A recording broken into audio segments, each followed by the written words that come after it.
Well, honestly, every draft morning, I feel like a little kid on Christmas. You know, I had my spread out there, ready to go, some nachos and things like that, and just chilling with my eyes glued to the tube. But of course, Mark, like every NFL draft season, there's always some type of news that comes out, either like the day of or right before. Right? It was like Aaron Rodgers Yep. last year, Tom Brady a couple years ago, I believe, and so here we are again. Lamar Jackson, the news breaking just before the draft that he has signed a 5-year extension with the Baltimore Ravens. So that saga is now over. No more questions need to be asked in terms of the Ravens quarterback situation. We have our answer, and after all of that, Lamar is a Raven once again. I was it was one of those things that we were so kind of defeated because we had just finished our draft. Literally, like we just finished Yeah. recording our last week's episode, the mock draft, and not but like an hour and a half later, the news breaks. Lamar is staying in Baltimore. The water's good over here, Lamar. And so Not only that, but the Packers trading, and making it official yes. with the Jets and Packers. And so of course, our picks weren't validated then because the Yeah, picks they were swap of screwed the up. picks. Yeah. So Yeah. Go figure. my biggest thing with the Lamar Jackson thing is I truly, when I heard the news, I was pleasantly surprised that it happened at that time. I thought that was good news all around for Baltimore, good news for Lamar Jackson. And I think that the Jalen Hurts deal really helped Lamar Jackson because they were able, I think, the Eagles to frame it to Lamar like, listen, don't look at the Kyler deal and the Deshaun deal because those are really bad contracts. And those are we are never going to sign you to those contracts, right? So let's look at the Jalen Hurts deal. That is a great deal for both sides. You get paid a ton. We get to keep you. We want you. And it gives us the flexibility to sign OBJ and to do all these things to keep us being relevant and battling in a brutal American football conference. Right. Yeah, And for sure. so I think overall it was a win. I mean, all And we what heard was it? was 1 million more guaranteed, I believe, than Jalen. So they were able to um say, like, hey, we got you the Jalen Hurts deal, plus maybe like a cherry yes. on So top. he's officially the highest paid player because the NFL does the highest paid player based on 1 year average of your contract if you Yeah. earned all the money. His cap it's not going to be 52 million or whatever it is, but that is the highest paid player money. Then that's the biggest thing. We haven't yet seen the official like capology numbers. That came out like the next day with Jalen Hurts, which is why everyone and us ourselves included loved the Jalen Hurts deal so much because like, oh my gosh, by year 4, he's only a $30 million cap hit. Like, how are they doing this? So if the cap hits are more like the Kyler cap hits, where this year Kyler's at like 16 million, but next year he's at like 50 million, then it's not as great of a deal as the Jalen deal. The Jalen deal right now is to me, besides the Mahomes deal, like the best deal in football. Like, because you have a dude who's entering his prime. The projections are off the charts. He just led his team to a Super Bowl. He's all the intangibles you want, and at the highest level of his deal, you're gonna be paying him what $40 million a year in like 5 years from now. It's insane how they did that. It really is, and I just don't know how it works. Howie Roseman's a wizard. Yeah. Maybe they Of teach that course. class at Georgia while he's Yeah. down there scouting. They teach like a capology class at Georgia, and he's just putting all together. Um, and so that to me is the biggest question mark we wait for Lamar. But overall, Dan, I still feel it's great for Lamar. It's great for Baltimore because they didn't have to give him the fully guaranteed. It's a lot guaranteed, but it's not as much as Kyler guaranteed. It's not as much as Deshaun guaranteed. And I think that's a smart thing. It's a good thing. Absolutely. Um, It really and is. I hope if I'm a Baltimore fan, we now get the Lamar Jackson we saw rookie year going into second year, and then second year going into third year, where it's, oh no, 110% focused on football and not about money at all. Because if he goes back to that Lamar, um, like I said on my Saturday show, the reason you pay him is because he's one of the few proven guys in the NFL right now who on any given Sunday cannot be better than Mahomes, because no one's better than Mahomes, but go toe-to-toe. And if Mahomes is slightly off or if his team makes a mistake, you win that game. Like, and that's what you really need, right? Like, in order to win a Super Bowl in the AFC, you need to know that your guy on any given Sunday has the capability of going toe-to-toe with the GOAT in the game right now. And Lamar absolutely does. He's seen it. We've proven it. He does. And he's one of the very few people in the league who on any given Sunday can actually go toe-to-toe. Yeah. And beat, on any given play. Really. And beat Patrick Mahomes. It's him, Josh Allen, Joe Burrow. Yeah, and that, I mean, then Lawrence is probably encroaching. Yeah, and then it's getting, but then it gets fuzzy. Like, I've seen Lamar do it, and so he's worth the money. Kyler, it's not worth the money. You know what I mean? Jalen Hurts is worth the money. He played better than Patrick Mahomes in the Super Bowl besides the fumble, and I mean that happens. But he's there. Like, I give him the Joe Burrow clause of nope, you were there, you played, you looked great. Like, and so it's a. I just really, I'm so shocked by this. A month ago, we were doing the show, and I thought, he's done. He's out of Baltimore. And for it to turn around this quickly, I give a lot of credit to Baltimore, because when Lamar Jackson said, I asked for a trade March 2nd, I thought, it's done. It's over. The relationship's fractured. So for them to sign OBJ, get him this money, and then draft Zay Flowers, like we said, wins all around.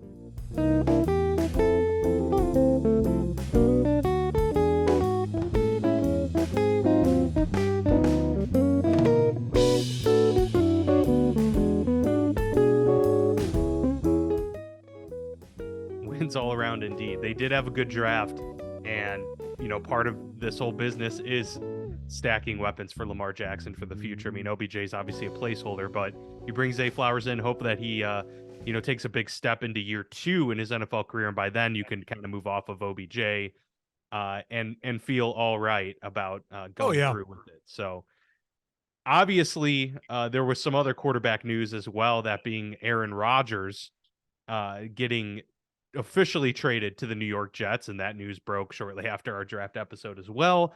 And so here we are. Obviously, we're not going to spend. He goes to darkness retreat to at the Rangers game, at the Knicks game. He's everywhere. Now they won't stop showing his damn face. He goes from leave me alone, I need to be away from everyone, to I am everywhere now. You can't. Dude, he's like a bear, man. He just needs that quick hibernation, and then he comes out. He's ready to go. He's after it instantly. Obviously a refreshed Aaron Rodgers, it appears, the same Aaron Rodgers as well at the press conference that we expected, including him saying, I'm going to take a year by year time, which is just like, that's hilarious. That's like so classic Rodgers. So, I think I tweeted like, welcome to the Aaron Rodgers world, Jets fans, because this is what it is. But look, I mean, if it turns into a Super Bowl title, then all is forgiven, and it makes perfect sense. I'll just get your thoughts quickly. We've discussed this possible trade for a long time, so we've said most of what we would want to say. But that being said, now we know what the deal is, and it was swapping first round picks this year, a second rounder this year, and then next year as well, a second rounder that could very likely become a first if he plays 65%. I'm calling it a first rounder next year. Yeah, it is. That's what it is. Until he gets injured and doesn't play 65% of stats, it's a first rounder. Yeah, Dan, that to me is the biggest takeaway, is that I think Green Bay got a great deal. Like, I mean, Green Bay walks away from this, I think, pretty cleanly and in good shape. And then they stupidly just draft defensive line. It's just like, I like the kid out of Iowa, but I couldn't believe the Green Bay still but I was wild that he was their first pick for sure. Like, it's that hilarious. was crazy to me. Honestly, if you're a Green Bay fan, at least then you can say to yourself, okay, it wasn't they were just fucking with Rodgers. This is truly how my organization is. Like, my organization just can't not draft defensive guys in the first round. So whatever. With Jackson Smith and Jigba sitting right there, right? I'm so glad Smith and Jigba did not end up in the division. Yeah, I hate Dalton Kincaid was there. Michael Mayer. They could have went an elite tight end. Yeah, I hate that Addison did end up in Minnesota. There's a great draft pick from Minnesota. Anyways, back to it. I'd say, yeah, so that's my biggest takeaways. I think Green Bay, kudos to them. They got the first rounder next year.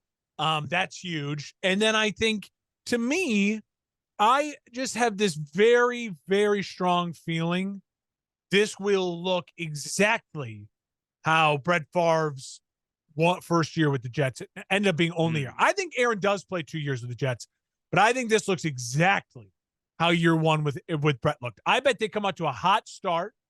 I bet it wouldn't shock me if they were 6-3, things are rolling, feeling good.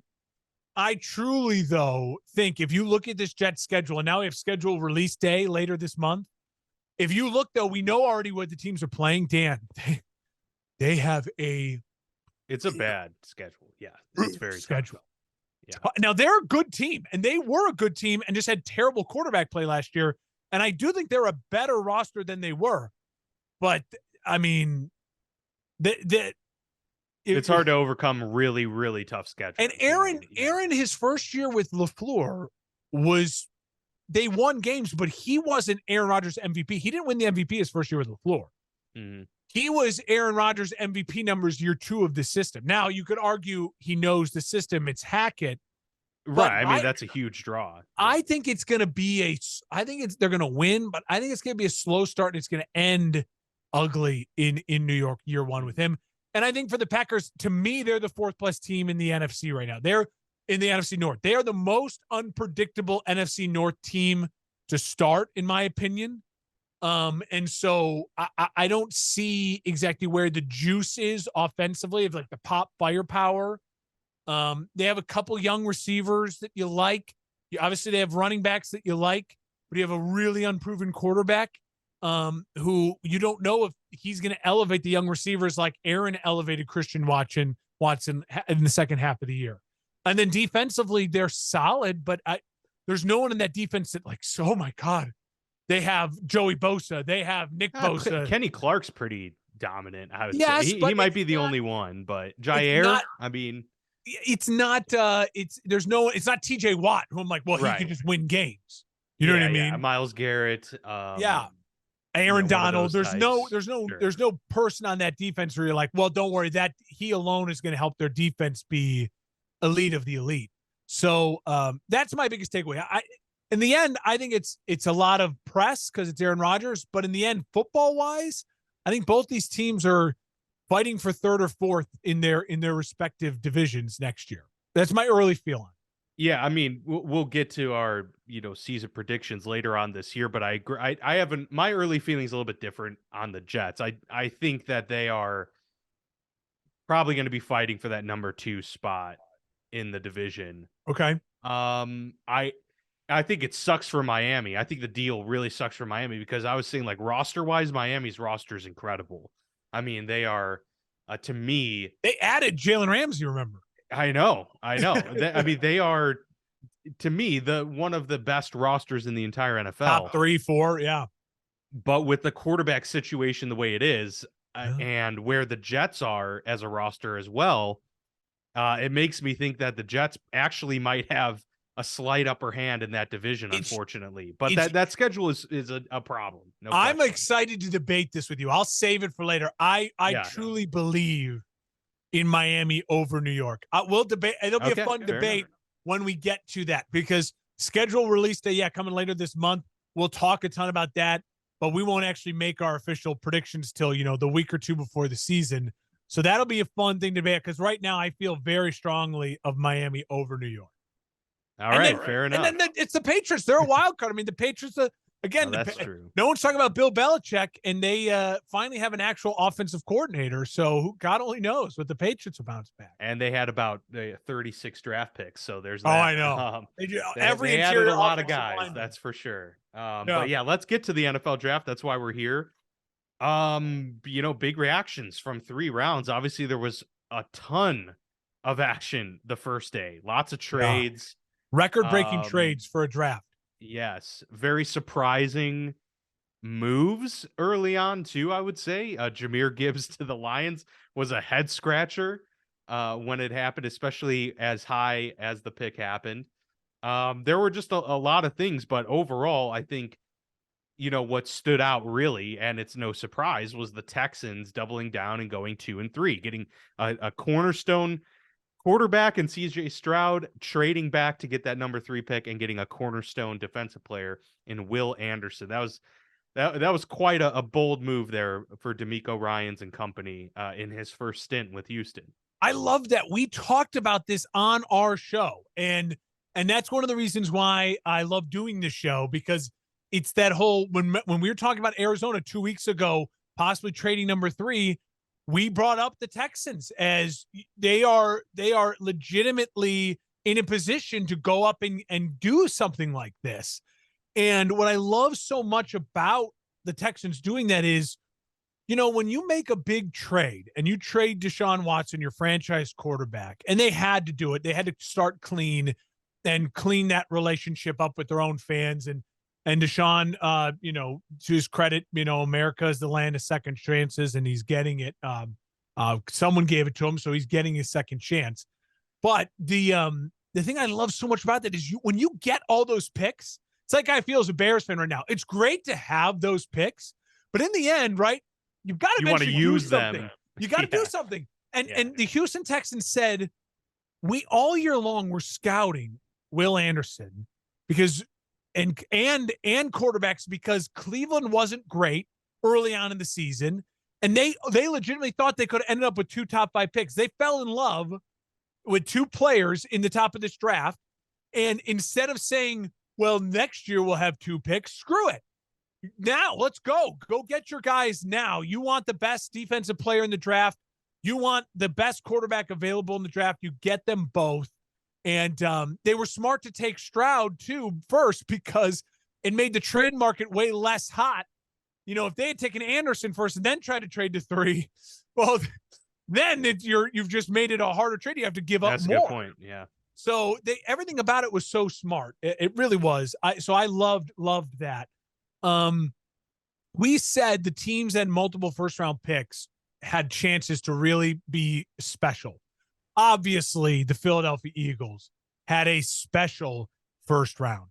And sure did. Dan, I'll give my thoughts to this, and I'll turn it over to you for the Eagles here. The thing I'm already preparing myself for, right? Because the Bears are linked to this. The Bears are linked.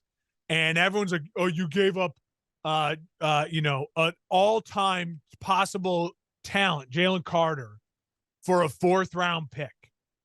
And I'm already preparing for this. It's the same discussion, in my opinion, as if the Bears would have drafted Patrick Mahomes. He would not have become Patrick Mahomes if the Bears had drafted him. Jalen Carter, if he becomes so good to where I'm getting memed to death on Twitter about, like, see, Bears fans, trade a 4th round pick. Is he worth the 4th round pick? You should have drafted him. I'm already preparing myself for those mental conversations of Jalen Carter will not be an all-pro in more than 50% of the places he could have gone, but Philadelphia is probably the one guaranteed spot to maximize his floor. Like, his floor is highest with Philadelphia. You know what I mean? Because he's surrounded by teammates. And he's got expectations. Well, he doesn't already. have to be the man. Yeah. Well, Philly, and also, like, hey, the guy you played with all of college, who you looked up to, who's better than you in a lot of ways, who's already proven the NFL, is going to be right next to you, hand in the dirt every play. And he just played for a flipping Super Bowl last year. He wants to get back there, so he's going to get your ass in gear, and you're going to be able to learn. And I just think no other organization could offer Jalen Carter that. For a guy who has character issues, motivation issues that we were hearing, that he was heavy at his pro day and kind of aloof. I mean, Ryan Poles even said too, and I think this gives Bears some clarity too, he was not on our draft board. Like, he was not on the character concerns and everything. He was not even on the Bears draft board. So I'm preparing myself for that. But the Eagles, obviously, my little brother texted me too. He's like, they're scary. Like, that is scary. And any team in the NFC losing to the Eagles next year, you should not hold your head low. You should not hang your head, because the Eagles, I think right now, they're like the Eagles of Andy Reid in the early 2000s. Where I'm penciling them in to an NFC Championship game this year, as of right now. They're primed for a repeat, that's for sure. But whatever you need to tell yourself to make yourself feel good as a Bears fan that they didn't shake Jalen Carter, I'm all for it for your mental I health. got to do it. But I think that you could rationalize that a million ways. If they missed on Lawrence Taylor, you could be like, well, yeah, but Lawrence Taylor wouldn't have been that good with the It's an Bears. It's like, easy well, I mean, scapegoat. you still should have taken the It's best easy. player. So, but look, they did. It's not like they didn't get nothing for it. I mean, they go back one pick and they picked up an extra selection out of it. So, I mean, who's to say that was the wrong route? Not to mention, it was a good get their idea to guy. go offensive line, and Darnell Wright was their dude. So look, I thought there was about one tier of offensive tackle, Paris Johnson, and then a few others in tier 2, and they decided to go with Darnell Wright. So like that was their guy, and more power to him. I thought, as we kind of dive into some of the teams that we think really, really stood out, the Bears are one of them for me, not just because of the magnitude of picks that they were able to get. I mean, what they have 2, 4, 6, 8, 10 selections in this draft, but they really addressed a lot of different key points. And to get the offensive tackle right out of the gate, they already shored up the wide receiver core with the additions, with the trade for Chase Claypool, with the acquisition of DJ Moore and the trade with the Panthers. So the needs on offense weren't as plentiful as they appeared going into the offseason. So you get a tackle, and then they spend the next 3 picks on defense. And I thought that was good. They were good picks. Tyreek Stevenson, who knows, he might have been a late first rounder, early second rounder, had it not been such a deep cornerback class. Roshan Johnson, the backup to Bijan Robinson. We've seen this play out in the past where Alabama backups, go to the NFL and end up performing pretty well. He had the most forced missed tackles. I think I saw that stat in all right? of the NCAA last year. Not I mean, surprising. if you want to talk Bears draft here really quickly, I love what the Bears did. I really, really do. I think overall they went into this draft knowing that they needed to solidify the biggest position of need was starting right tackle. And they immediately solved that problem. And then they were able to look at the next biggest needs is corner depth and defensive linemen, like just beef up front. And they immediately then attacked those 2 needs in rounds 2 and 3. So then after round 3, going into round 4, they added some more picks. They had a bunch of picks in to say, let's take a linebacker we really like, Penei Sewell's brother. Let's add depth everywhere. Corner, more defensive line depth. A wide receiver who is basically a carbon copy of Darnell Mooney. If you look at his stats, the kid from Cincinnati, Scott. And so I really, really like what they did. I thought it was they were able to look at it and say, by immediately solving the right tackle position, and maybe you say, is it too pricey to use the 10th pick on a right tackle? Not if that is your literal biggest need and you have someone who you think can be a Pro Bowl level player now for the next decade for your franchise. It is not too much of it's not. I don't think anyone would argue with the Lions taking Penei Sewell, the right tackle, and what was they did a top 5 or whatever it was. So I'm beyond excited, especially because of all of the people I truly trust in the business, like a Louis Riddick. I mean, Louis Riddick said he's the best lineman in the class. And like when you hear guys like him who you trust, who really evaluate, and you hear guys like Will Anderson say he was the toughest guy I went up against all year. And then you watch the film of him versus Will Anderson, you're like, oh, okay. He's a mauler. The guy's huge. Can play. So overall, very happy with the Bears draft. And I think, again, what Poles has done a really great job since the season ended. Every step of the way, he provides more clarity for what his plan is. Part of the trade for the second rounder for the Steelers wide receiver. Why am I drawing a blank? Claypool. Claypool, yeah. Part of that is it brings that clarity. We knew they didn't have to force and just get Jackson Smith and Jigba at 9 or 10. You can say, okay, if you consistently create clarity with then this move lets us do this move that lets us do this move. And that's what I feel like the Bears have done. And now the Bears in the spot where, okay, there's going to be some veteran edge rushers and pass rushers who are on the market, who need a home, the Leonard Floyds, the Jadeveon Clowneys, and we need to bring in someone else who can just on third downs rush the passer. We have money to spend. Now let's go find a couple of those guys that don't break the bank, but we can just add them now to our roster. And that's really all they have left is like, dang, they really need to fill that need. And so how can you not feel good if your team in the beginning of May has one need, even though it's a big need, you got to rush the passer. That's really all they have left. And if they don't address it, you still feel comfortable, but you'd like to see some veteran depth at that point.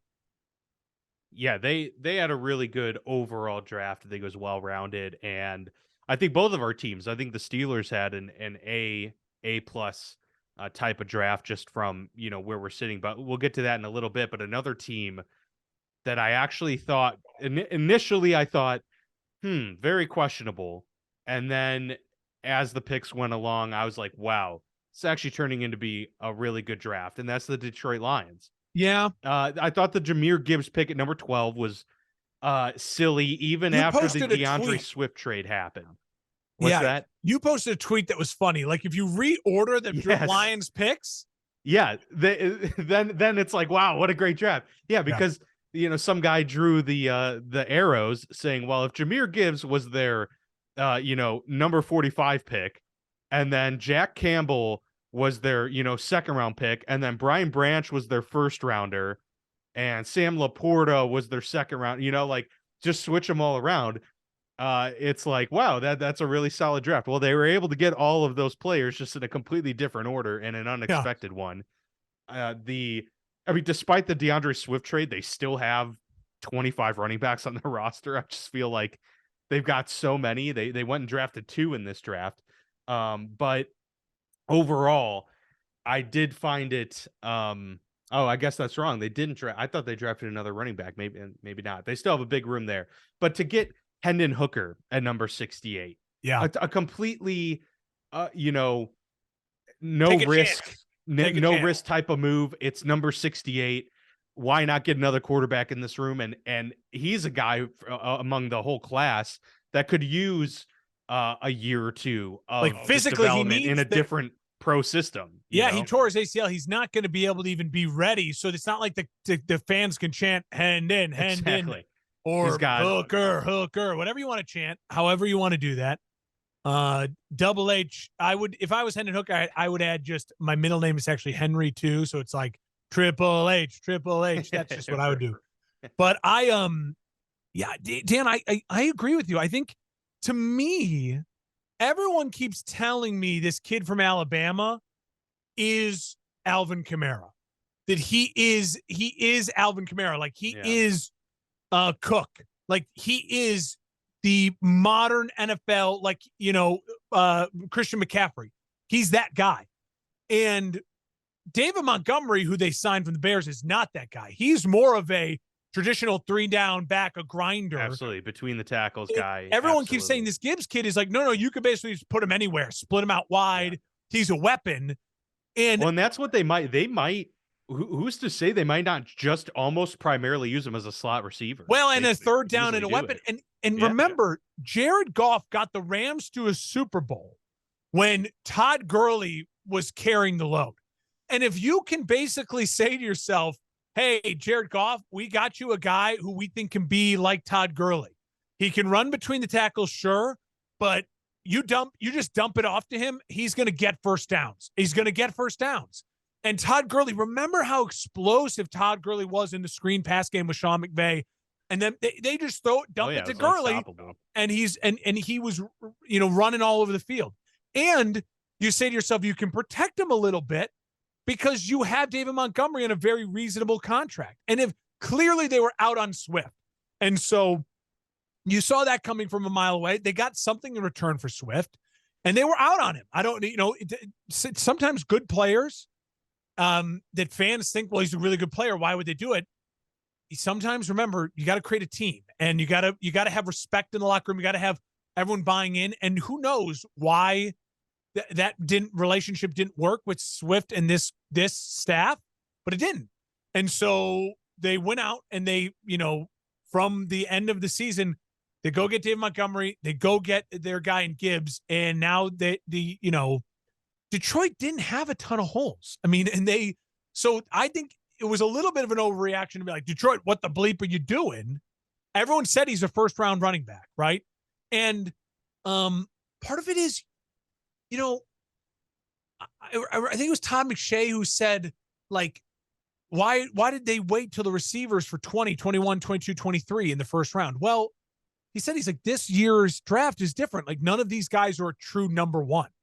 If it's Jamar Chase, yeah, he's a top 5 pick. If it's Julio Jones, yeah, he's a top 5 pick. You're not waiting. Marvin Harrison Jr. next year will not slide behind top 5 unless, knock on all the wood, I love him, I don't wish injury, but unless something horrible happens. So, yes, as much as we love Smith and Jigba and Addison and all these guys, the wide receivers, I thought all the wide receivers were drafted in great spots. I give all those teams a ton of credit. Seattle had a great draft as well because getting them. So I loved all those picks in those spots with those teams. But part of it is you have 2 running backs in this class that were deserving of being first-round picks. So if they're a first-round pick, who cares if you take them at 12 versus 30? Just go get the guy if you think it's going to be important. The Sanborn pick, not Sanborn, that's my guy. The linebacker out of Iowa. Jack Campbell, yeah. Jack Campbell, that one was, to me, was a little more of to me, he's a second rounder. Like the modern NFL. And if you miss him in the second round, there's other guys who are very good and capable of filling that role if you feel like you need that role. And so that's a little bit, but you know what? Hey, they also are building a culture. It seems like a very Dan Campbell draft. Yes, and all of these guys were very Dan Campbell.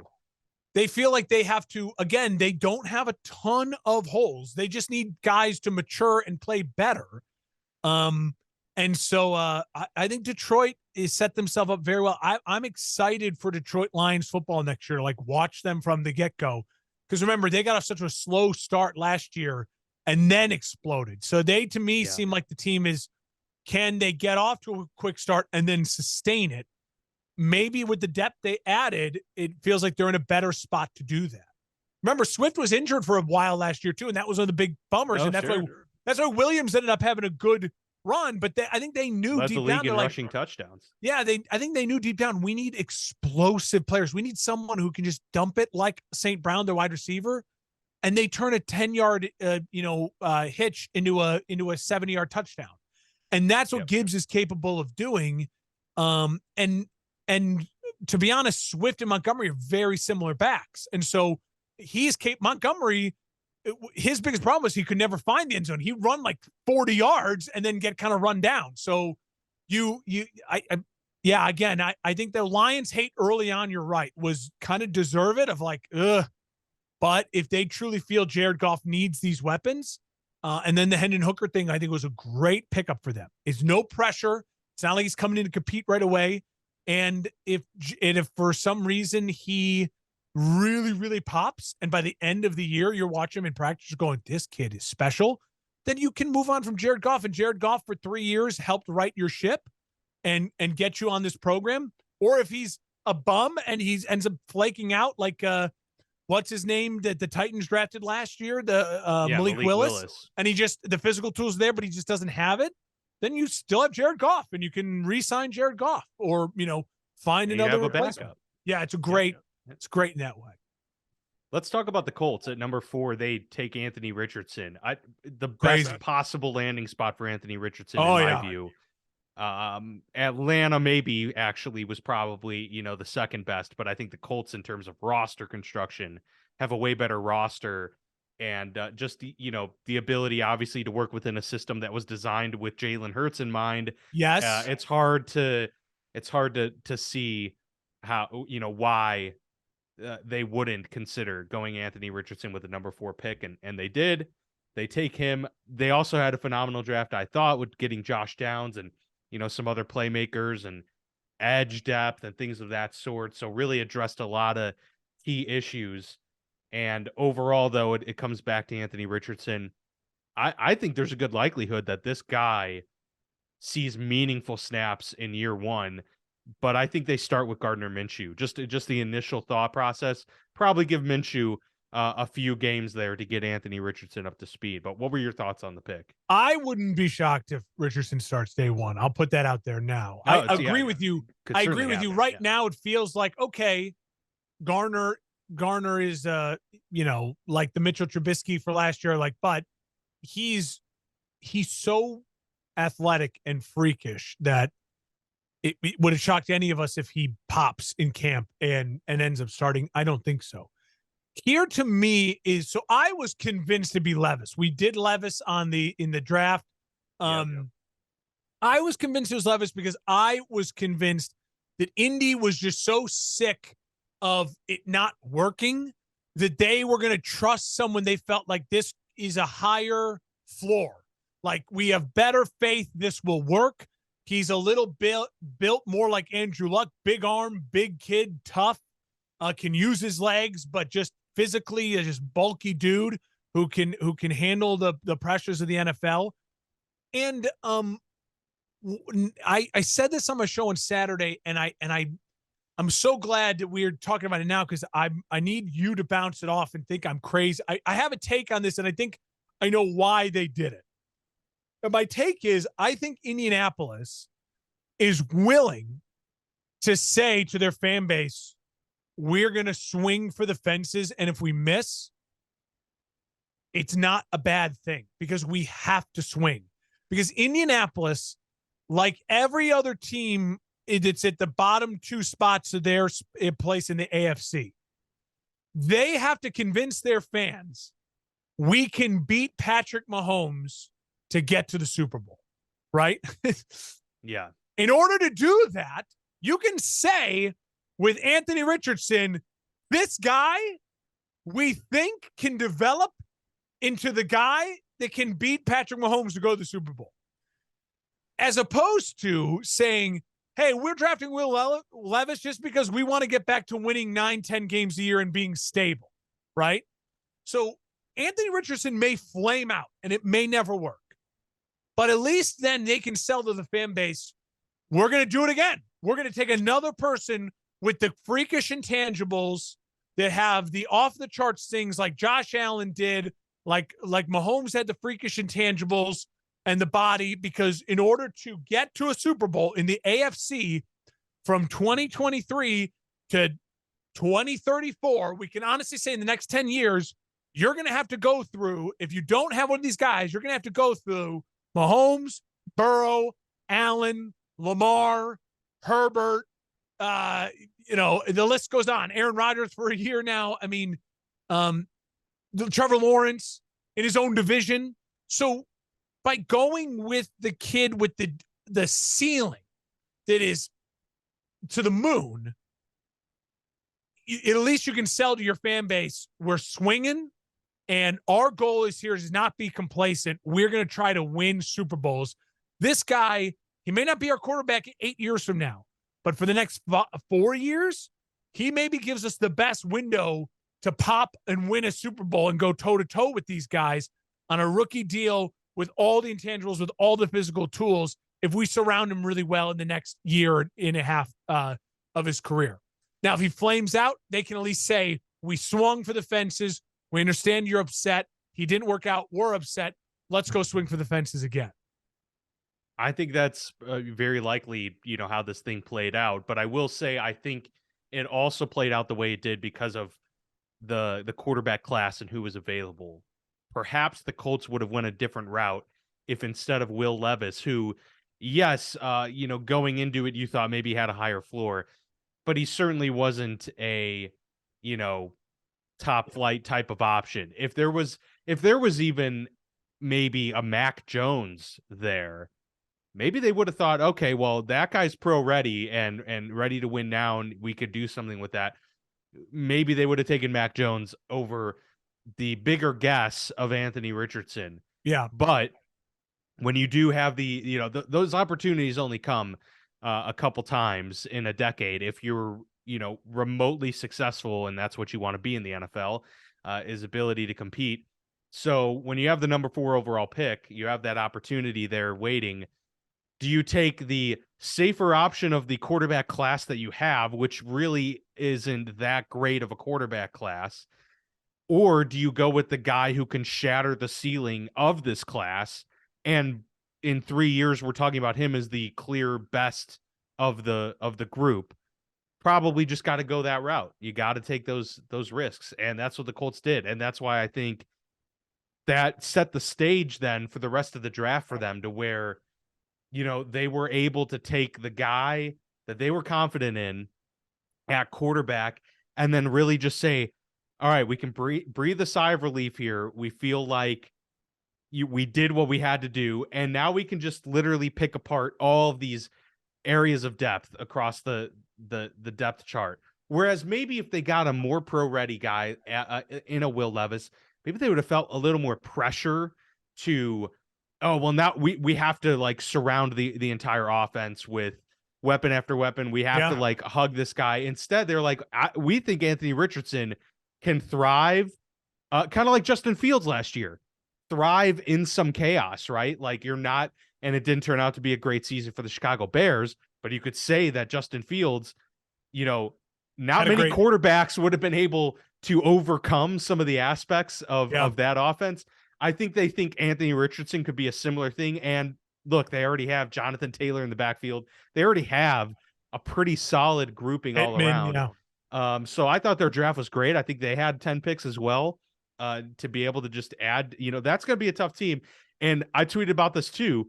That division, I mean, I hope that all of these quarterbacks pan out, because if we're talking about Trevor Lawrence, CJ Stroud, Will Levis to the Titans, and then Anthony Richardson with the Colts, all in the same division against each other. I can't think back to a division where it had 4 top pick rookie quarterbacks all within a year of each other. I mean, I'd have to like do some research. I'm sure it's happened, but it's hard to envision 2 years of each other. But happened within a couple years, right? Yeah, exactly. I know it is. It's really exciting. And again, part of it is you just have to remember when you're looking at a draft, the most important thing to do in the NFL, everyone's going to say the number one goal is to win the Super Bowl, right? But the most important thing you can do is win your division. If you win your division, you get a home playoff game and you hope things break your way. It's one of the things that's so underrated about the Chiefs' success over the last, decade since Big Red got there, since Andy Reid got there. They've won their division, like, I think 10 times in a row now. And even when they had Alex Smith, they guaranteed a home playoff game. It makes life a little bit easier. And so when you have Brady with the Pats, that whole run was always because the AFC East sucked and the Patriots coasted to a first round bye or a home playoff game every year. It's one of the reasons why Aaron Rodgers' time in Green Bay will always look at like a disappointment, because think about how many times they won that division and they had home playoff games, and him and the team underperformed in home playoff games. But that, besides the point, step one, it should always be to win your division. In the NBA, it's more about getting your stars healthy and ready, and then going into a 7-game series, right? Where you can manipulate the refs, manipulate home crowds, guy tweaks an ankle, series changes on a dime, Giannis falls down in the first game, and all of a sudden the Bucks are out. You know what I mean? Like, what the hell happened in 5 games? They were the favorites to win it all. So in the NFL, you got to take it stage by stage, and winning your division is so key. And it's one of those things where if you're the Buffaloes, you can't take for granted you won your division. Keep winning your division. Like, keep winning your division. I liked Buffalo's just getting more weapons for Josh Allen. Like, a lot of their early picks was just focused on screw it. Our defense, we've been investing so much in this defense, and it still's given up a ton of points. We just, Josh Allen, we've said for the last year and a half, he just needs someone to dump it to on a 3rd and 5, like easy offense. So they picked him a tight end, and they're making. I think they got a wide receiver or 2 that I really liked, and so I think for the AFC Dalton South, Kincaid is going to be a beast there. By the way, I feel like that was a huge pick. Yeah, and that's why I think about what the AFC South, when going back to this where it all started, this rant of mine started, is that Trevor Lawrence then set the tone for the rest of these teams as well. You have to say to yourself, shit, we have to deal with Trevor Lawrence week in, week out. He's already won the division in year 2 when they weren't supposed to win the division. And now we're all playing catch up back to him. And how do you do that? Well, you got to find a young quarterback that you think can go toe-to-toe with that guy. Can your guy be the guy in his division?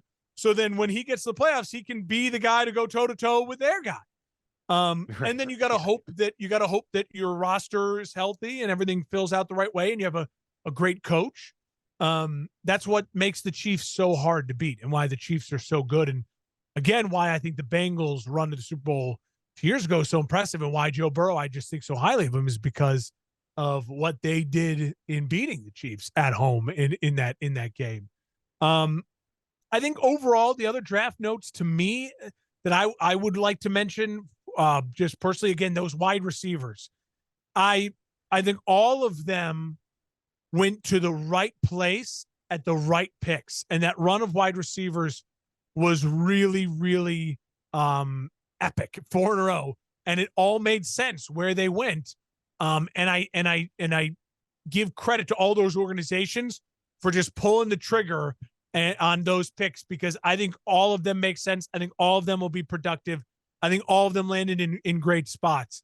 And keep an eye out for that kid from, I think it was UCLA, the UCLA quarterback that the Vikings drafted. Did they get the kid out of UCLA? I'm pretty sure. Dorian.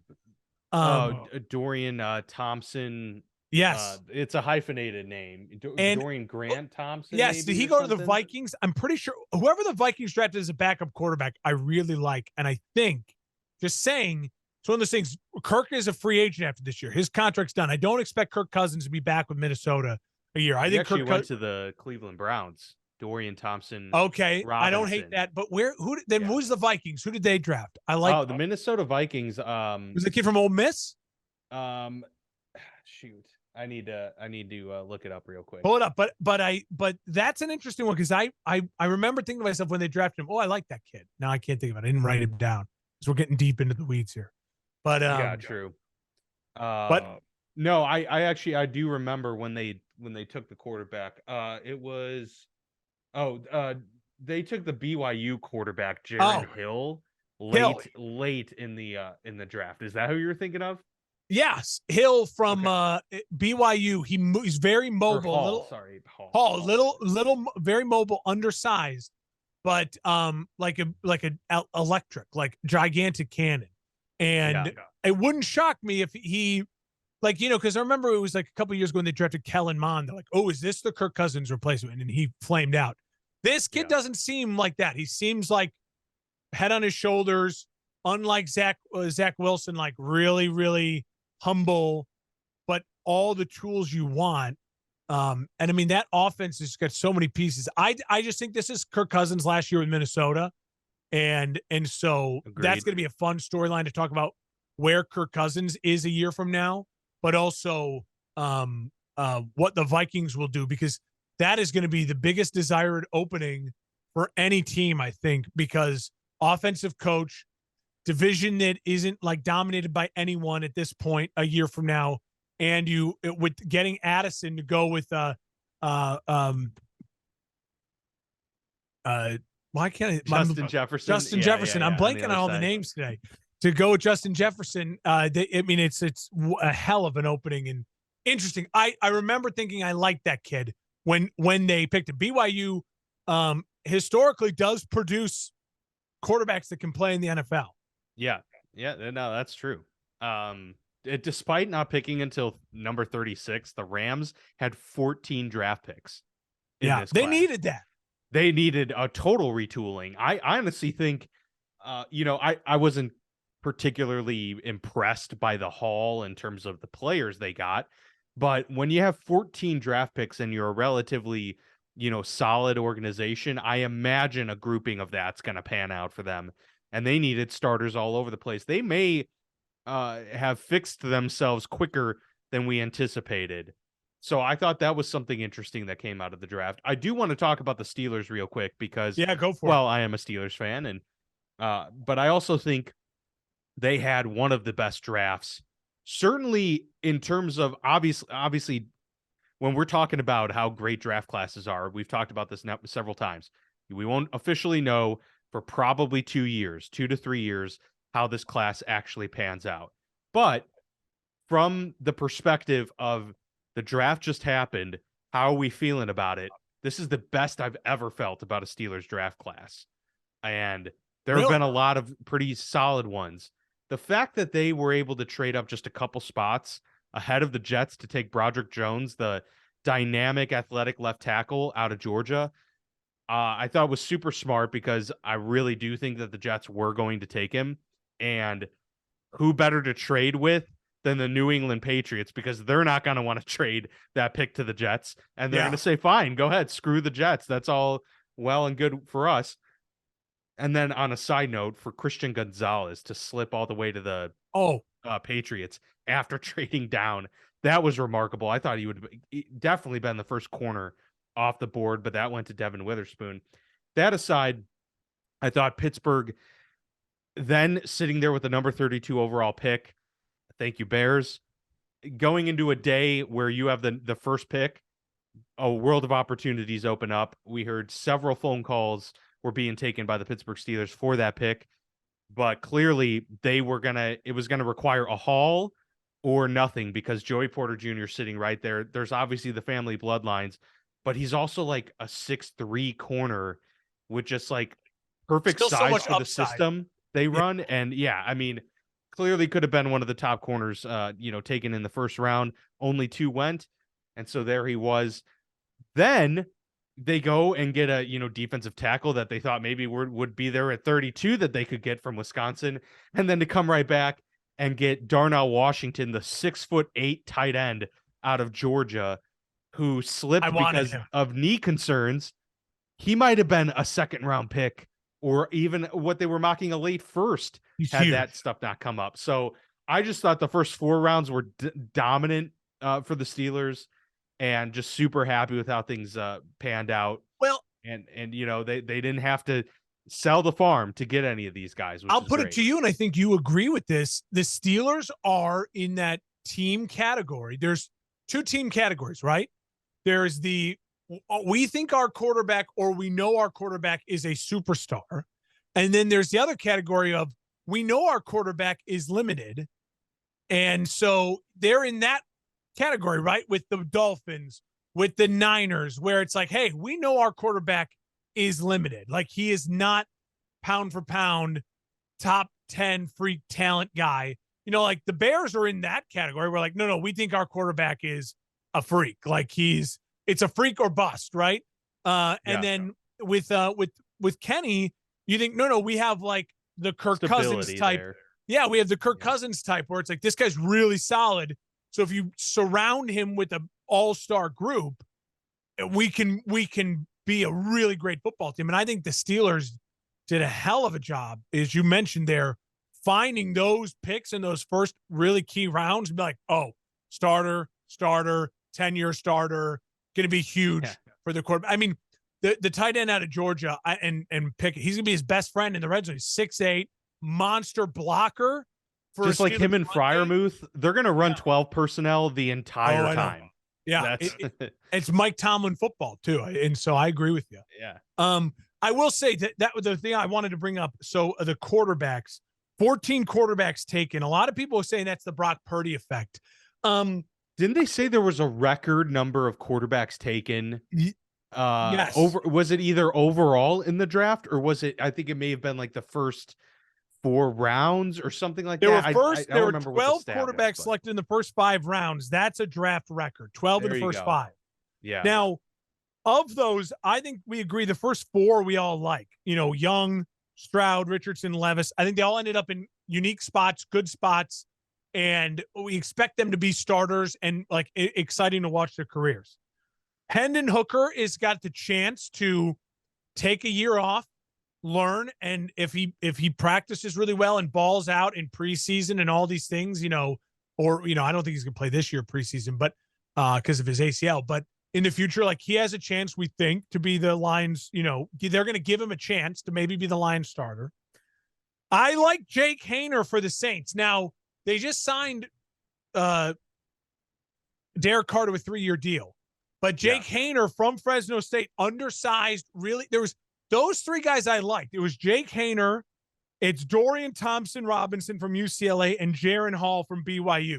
They're all like 5'11", but like stocky built and live arms, where it's like, oh, that looks like what the modern NFL backup QB who comes in to win games looks like, right? That's what Taylor Heineke is. We were like, oh, he's Josh a little McCown, small. right. Yeah, he's a little small, but his arm is lively and he can move like Gardner Minshew. Oh, he's a little small, but his arm is alive and he can move. So I like all of those picks. I really do for their teams. I thought the Stetson Bennett thing for the Rams is interesting. I mean, I feel like they know Stafford's going to be healthy, but I think they look at Bennett as like a real adult, literally, like he's like like a pro quarterback. Yeah, no, like he a is pro like quarterback. 26 years old. But I did not. I did. The only one I really didn't like was if I was him, I'd be pissed. Was Max Duggan. If I'm Max Duggan, all of a sudden in the 7th round and I'm not drafted, I thought I would have swore Max Duggan would have been a top 5 round pick. I mean, I would have taken him ahead of over a lot of guys. I would have. The Packers taking Sean Clifford. Give me a break. That kid. That kid is, is historically one of the underperforming college quarterbacks in big moments. I thought that was such a waste of a draft pick for the Packers. I don't see Sean Clifford developing into anything but an XFL quarterback. I mean, honestly. And I'll go hard on record on that. But Max Duggan, I like a lot. I think he's got I think he really is a Brock Purdy type. And the only thing I can think the Chargers are thinking is, we know our guy goes down and can get beat up a lot, take hits. So maybe he can really fill that role of coming in and popping and winning us a game or two if need be. But the only other thing I can think the Chargers are doing is, we want him to show up and show off in the preseason, and maybe we can take a 7th round pick and trade it for a 3rd round pick. You know what I mean? Mm-hmm. Where like if Max Duggan has a hell of a preseason, would it shock you if all of a sudden some team that they got an injured starter or something happens to go, oh, we'll give you next year's 3rd round for Max Duggan? That wouldn't shock me at all. Like he's that, because he's got name recognition. If he pops really well, I think people liked him. It just, he's a little more immobile than maybe you want. But if he pops in preseason, I think really he could be that guy that they look at like, oh, okay. And they also drafted his college receiver. So maybe they're just trying to like, hey, this will help the receiver mix into the system a little bit. But if I was Max Duggan, I'd be pissed. I would have wanted to have been undrafted and go somewhere where I felt like, if all of a sudden he's in Washington and he signs as undrafted free agent in Washington with Eric Bieniemy in the preseason and he goes toe for toe with Sam Howell, there could be Max Duggan chance by week 3. You just don't know. Like easily. Yeah. I mean, Sam Howell's not given that job. Definitely not. Yeah. At some point in time, if I'm a quarterback after about round 5, I'd rather just be undrafted and go where I want to go. If I'm any other position but obviously the salary though comes with, you get a significant raise if you're drafted versus the I think it's $10,000 typically that a undrafted free agent gets, although they get to negotiate those deals. But true, they do. They can. But for a quarterback, it's about that. I need to play in the preseason. I need to pop at that point. Sure. And if you're an other position, no, you want to get on a team. You want to try to get some security. Feel like the team owes you something, and develops you. So yeah, I didn't get the Sean Clifford move from the Packers. I thought the Packers overall had a very draft. I really, I thought it was a pretty good draft, to be honest. I didn't like their number 1 pick. I didn't like that going edge that early, and to go with Lucas Van Ness, a guy who literally hasn't started in his college career. And see, that's exactly why I think it's even though some of the other picks were, I think, solid. I mean, you have a glaring need at weapons for your young quarterback, and that's what you do. To me, it's very, very alarming. Like, you're a Packers fan, like I said at the beginning of the show, at least you can say, this is what our team does, but this is what your team does, and you've won, Yeah, it's almost nauseating to a point. 2 It's like, Super gosh, Bowls guys, with 2 please. Hall of Fame quarterbacks in 30 plus years. Yeah, that is a the epitome of underperforming. I thought Seattle was the only other one that I would say like had a phenomenal weekend. Seattle, And, Philly, I mean, their first 4 picks of Devin Witherspoon, Jackson Smith and Jigba, Derek Hall, and then Zach Charbonnet. I mean, they've got amazing depth now on offense, and Devin Witherspoon with Tariq Woolen that's a pretty dynamic young cornerback duo. Yep. And then, so they're some teams really solidified aspects of their team. The Eagles completely retooled their defensive line to where it's fine. It's immediately back to where, it was when they lost multiple players, we thought. Seattle does the same with its secondary and its wide receiver core, backfield. Like, there's just they're good drafting teams, and they draft well. That's what they do, right? A lot of these teams that are legacy teams that do this, once again, had successful weekends, and that didn't come as much of a surprise. You love to see when GMs, like, well run versus poorly run is Ryan Poles showing up last year and only having like 3 picks in the whole draft because his guy before him just left the cupboard bare. And this year they get the number 1 overall pick. And if you look at what they turned all of that into, it's just insane. And for them to be able to draft 10 players in this draft and to add the depth, it feels like the Rams would get a lot of crap for not having a first-round pick. But they had 14 draft picks and were able to just say to themselves, we needed to get depth and youth and guys were going to be healthy. Just get players into the room. Surround our star players, make one more push. And they're a smart run organization. So they did smart things. Howie Roseman, the Eagles, smart run organization. They did smart things. Pete Carroll, they've over the last year regained my trust as a smart organization. They did some really smart things. And my final point on this will be, and I know we're running up against the clock here and we're wrapping up, will just be to say this. Dan, is there a team from last week to this week, like, pre-draft to right now, besides the quarterback trades, Lamar and the Jets and Aaron Rodgers, you know what I mean? Did you feel like, damn, that's a team now that that you didn't think much of, but now you're like, okay, all right. Because I have one in mind where I'm like, I really now feel like this team is, I mean, they could very well be in a championship game. For me, I don't know if it's championship game. The New York Giants put themselves in a very good spot, I thought. Okay. I don't disagree. Deontay they had a Banks nice in the secondary and getting a really good center. Jalen Hyatt, it was kind of one of those that you were talking about, like, seemed like a smart draft, like really getting, like, pinpointing need, but not trying to overreach for anything. They were like constantly just letting the board come to them. They didn't they didn't move around and stuff. They just let the board come to them. They're a team that I still was like, Daniel Jones, I just don't see it. But maybe with like the Jalen Hyatt, getting the center in, getting the backup running back out of Oklahoma, those kind of moves are things that I'm like, all right, well, I actually think the Giants now have a solid chance in the NFC East to put up a fight. So I'm with you on it's a playoff team in the NFC. I think it's Seattle. Like, if you had told me a week ago, sure. I remember as soon as the season ended in Seattle, but I still thought highly of Seattle. Well, after I know, its but season last year, but think about if like 3 weeks ago you just said, what are teams that legitimately could play in the NFC Championship game? How far down that list would take you to get to Seattle? For me, it'd be a while. Like I was like in my head, I'm like, all right, Seattle popped, but they're going to take a step back. They're probably going to draft a quarterback. Now they're going to really start focusing on like the post Geno era. So they're going to be in this weird transition year. They did the exact opposite. They signed Geno Smith. That made us, well, first off, the season ended. We all thought, okay, they're going to let Geno go and they're going to draft a quarterback.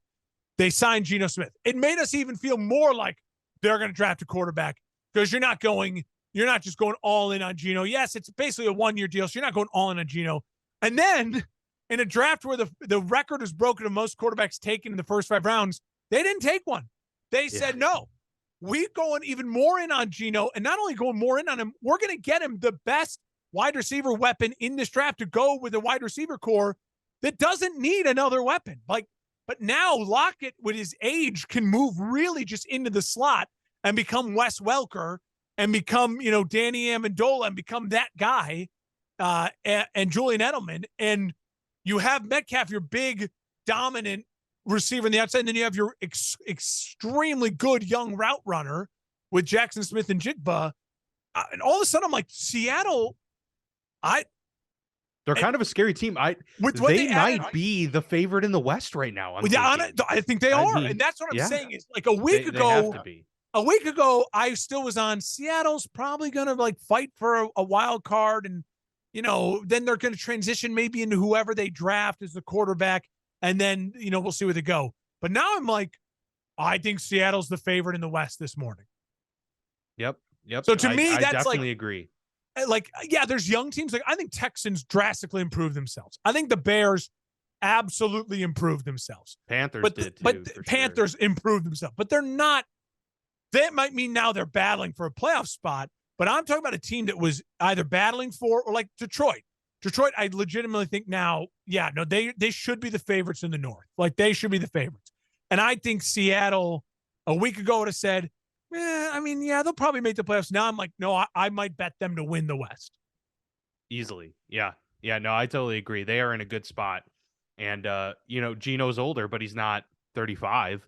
So no, he's 32. And it's still a 1-year deal. Some good years, And they're going to battle with the Vikings to be the most desirable place for a franchise quarterback to want to go.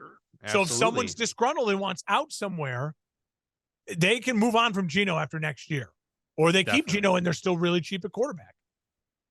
It was quite the NFL draft. It was really exciting.